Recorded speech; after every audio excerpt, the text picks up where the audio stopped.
Alright, what kind of Call of Duty news we got today?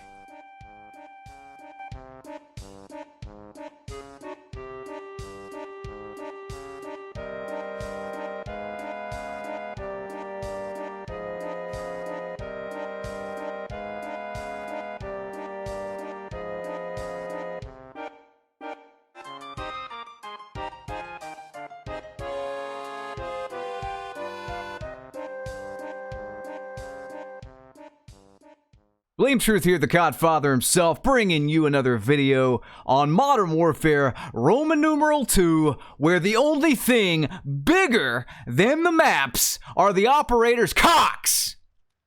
How you guys doing? Welcome to the video. This isn't my gameplay, by the way. I would rather stomp a bunch of fat kids' Happy Meals outside the McDonald's ball pit barefoot and then shove said foot into a tank of hungry piranhas. Alright? Just saying. Not my gameplay.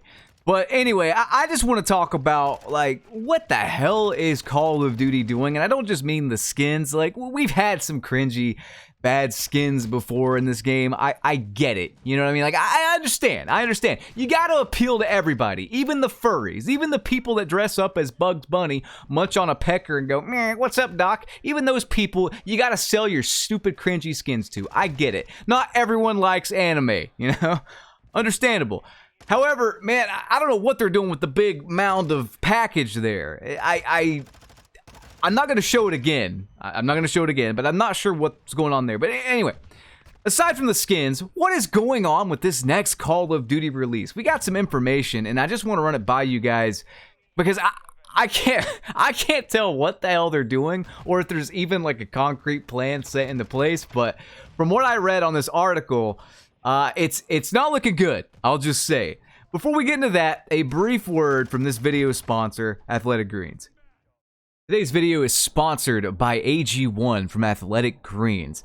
I try to eat healthy, but some days I simply cannot, and I'm not eating the best stuff, and AG1 is sort of my insurance policy to make sure I'm getting the proper nutrition, and also those days where I'm not eating the best, my stomach can get upset. However, AG1 is also a probiotic, so it helps with that as well. But truthfully, I take AG1 every single morning. It helps with brain fog. It alleviates just that tired feeling in the morning. And sometimes I'll take it in the evening just as an insurance policy, nutritionally, of course. AG1 is a lifesaver. And it tastes great, too. So guys, go to athleticgreens.com/codfather for a free 1-year supply of vitamin D and 5 travel packs free with your first purchase. Again, that's athleticgreens.com/codfather for a free 1-year supply of vitamin D and 5 travel packs free with your first purchase. You can't put a price on your health. Pick up some AG1 by Athletic Greens. Alright guys, welcome back to the video. Pick you up some Athletic Greens because you're going to need a probiotic after hearing this stomach-churning news from Call of Duty, I'm going to say. So, this is an article, I think, from Bloomberg. It was posted a few days ago. I wanted to give it time to see if there's any more new information coming out because this information was just sad. This is official stuff, but it's just sad. I was waiting for some sort of silver lining, but let's just read some of the snippets that Charlie Intel shared. I think these will be in order. If they're not, I apologize. I don't think it really matters, but anyway. So Activision's goal is for the new Call of Duty to feel like a standalone full-price release and also an extension of Modern Warfare 2. Said people familiar with the project, the current plan is for the game to carry over maps and modes from last year's shooter, the people said, although they cautioned that the plans may change again between now and the release this fall. Activision has made several changes to the blockbuster schedule after the 2021 entry, and the series failed to meet expectations, leading some executives to believe that they were introducing new versions too rapidly. Oh, you don't say. Well, I'm sorry that 2021's failed, but I mean, what do you expect, right? Let's keep going.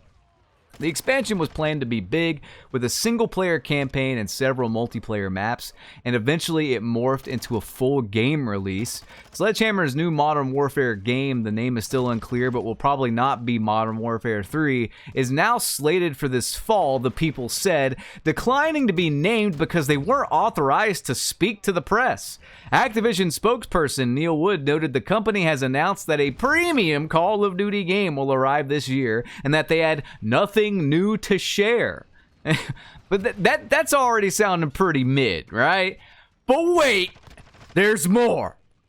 Some current and former employees of Sledgehammer Games are worried about the schedule, which has given the company less than 2 years to develop the game. A similar schedule for the studio's previous game, 2021's Call of Duty Vanguard, led to a difficult period of overtime for some staff. That game didn't perform as well as Activision had anticipated and received generally negative reviews. Oh. This time around, some devs say they're more optimistic because they are receiving more support from other Activision studios, including Treyarch and Infinity Ward, whose leadership is also supervising the new game. At one point, Activision executives were briefing staff on a brand new vision for Call of Duty in which the series would switch between MW and Black Ops games, each receiving 2 years of support.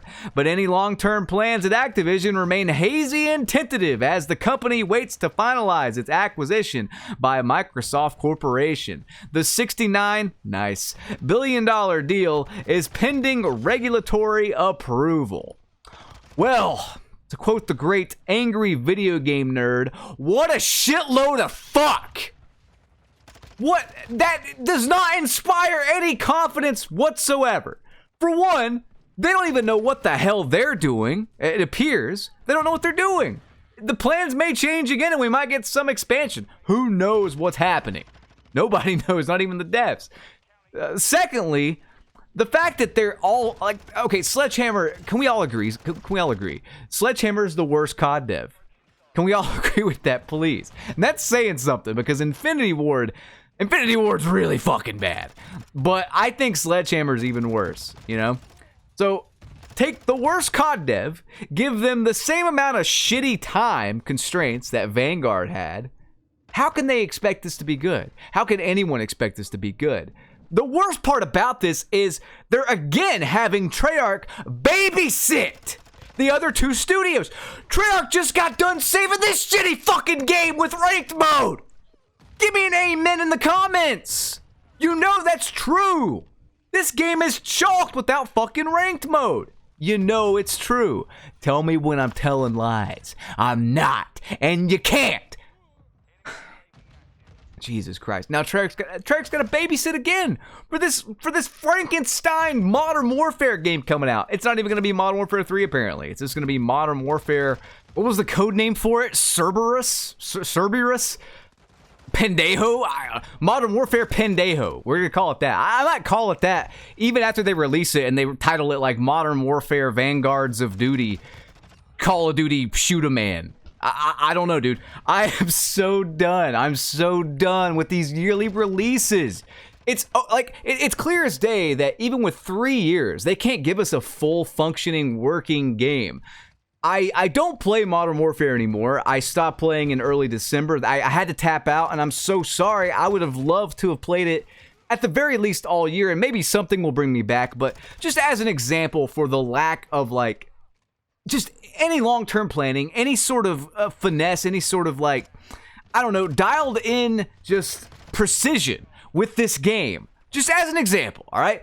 Dragon's Breath. I covered this on my Twitter account. Dragon's Breath has been worthless in Modern Warfare since it came out. It's so bad that I think people thought it was bugged, but no, I think it's just bad. I think it was just intentionally made bad. But you don't know with this game, right? You never know. So they fix Dragon's Breath and they make it good. Like, it does what it's always done since, what, Black Ops 1? It's not called Dragon's Breath in this. It's called Incendiary. But whatever, dude. It's the same thing, I think. But anyway, yeah, it's like, it's been there since Black Ops 1. They have the blueprints, you know? They know how to put it in the game. They know how to put it in the multiplayer. It's been done before. So it's good for like a week. And then Infinity Ward's like, wait, this is kind of fun and arcade. This is something kind of like goofy, arcadey, and fun and unique and interesting. We gotta nerf it. This is a glitch. We gotta nerf it. Apparently it was a glitch, it working as intended. I still don't know if they've changed the minimap in Gun Game. You guys can let me know in the comment section below. But red dots work on the minimap in Gun Game. It would not surprise me if Infinity Ward sees that and are like, whoa, we can't have that. No. People are having fun. It's how it's always been. We got to change it. That's my biggest complaint with this game. Like, they added in rank mode, and Treyarch, I think, has a better grasp on just that arcadey Call of Duty feel. You know? Guys, listen. Call of Duty will never be a milsim. Stop trying to make it one. It's never been one. It's always been an arcade shooter tied to military roots. It's like a military skinned arcade shooter. It always has been. It always will be. Stop trying to change it into Rainbow Six. We don't want that. I'll go play fucking Rainbow Six. That game works. You know, that game's got content. In that game, the operators matter, and they're not dressed like virgin furry weirdos. Okay? I'm out of time. I don't know what Call of Duty's doing. I hope you guys enjoyed this video. Rate, comment, and subscribe. I want to suplex Joe Secott through that dude's big meat. Peace. Alright, what kind of Call of Duty news we got today? I'm choking on fucking Flintstones vitamins. God damn it. The fuck, man?